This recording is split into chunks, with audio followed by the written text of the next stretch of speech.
Hey everyone, welcome back. Get ready, because today we're taking a deep dive into some, well, pretty major global headlines, actually. Yeah, should be interesting. From a new kind of work week in Spain to Elon Musk's, well, his very young team of engineers. Yeah. We've got France upping their military game, some drama with power banks on Air Busan, and China, well, they're taking aim at Google. I think what's really fascinating here is, well, it seems like all these separate stories, they kind of paint this picture of how things are changing, Right. Like global economics and tech and even like how we view work itself. It's pretty wild. Yeah, definitely a lot to unpack. So why don't we start with Spain? Sure. They're proposing something pretty radical, a 37.5-hour work week. Wow. But here's the kicker, no pay cuts. Hmm. Their motto seems to be work less, live better, and be more productive. So what do you think?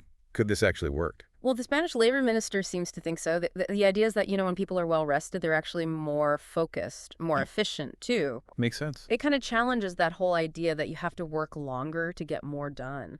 But, you got to wonder, what are the potential downsides? I mean, could this cause staffing shortages? Yeah, good point. And what about places that need to operate 24/7? Would those industries have to like completely restructure? Interesting. And we have to consider different economic models. Would it even be possible in other countries? It raises a lot of questions for sure. Definitely a lot to consider.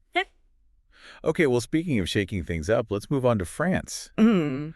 Macron just announced they're planning to, get this, double their military spending. Wow, that's a bold move. Right. It's a pretty clear response to, the pressure that's been mounting, especially from the U.S., back during the Trump administration, for NATO countries to contribute more on defense.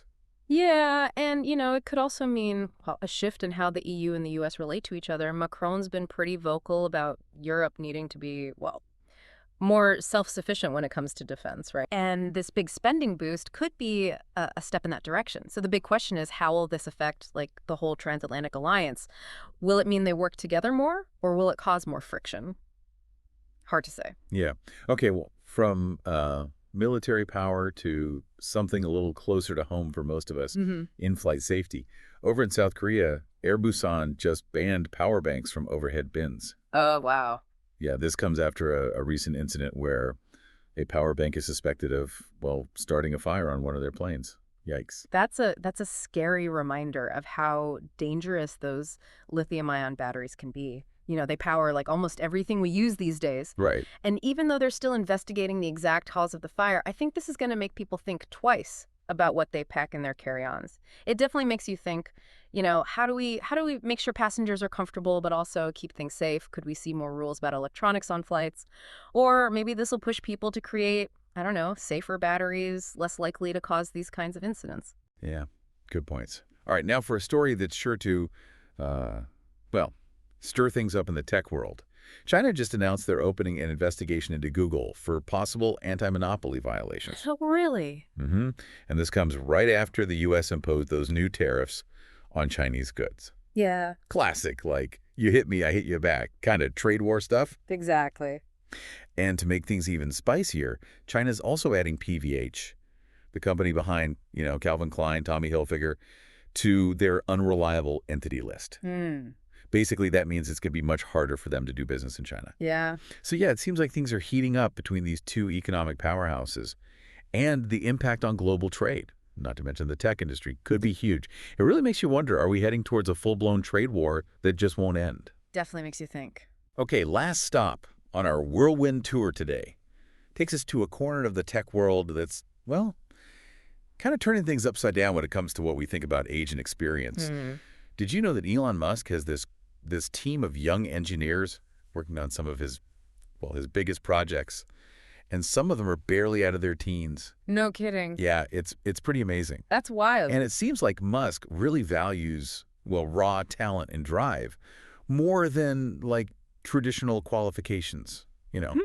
Most of this team, they actually have personal connections to Musk, and they're apparently making some big contributions to his Department of Government Efficiency, also known as DOGE. DOGE. Yeah. Wow. It makes you wonder, is this a sign that things are changing? Like, who's in charge, especially in tech?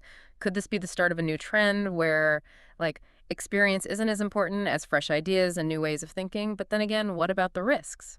Could a lack of experience cause problems they didn't see coming? Yeah.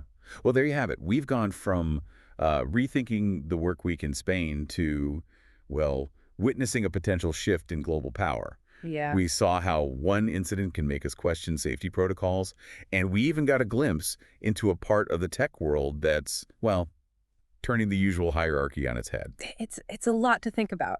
It is, right? Definitely, but that's what makes it so interesting. It's a constant reminder that things are always changing. And I think the important thing is to stay curious, to keep asking questions and try to connect the dots. These events, they're not just headlines. Right? They're glimpses into, well, what's shaping our future. So, what other changes are coming our way? I guess we'll have to wait and see. Exactly. Yeah. Well, that's all the time we have for today. Thanks for tuning in. Yeah, thanks for listening.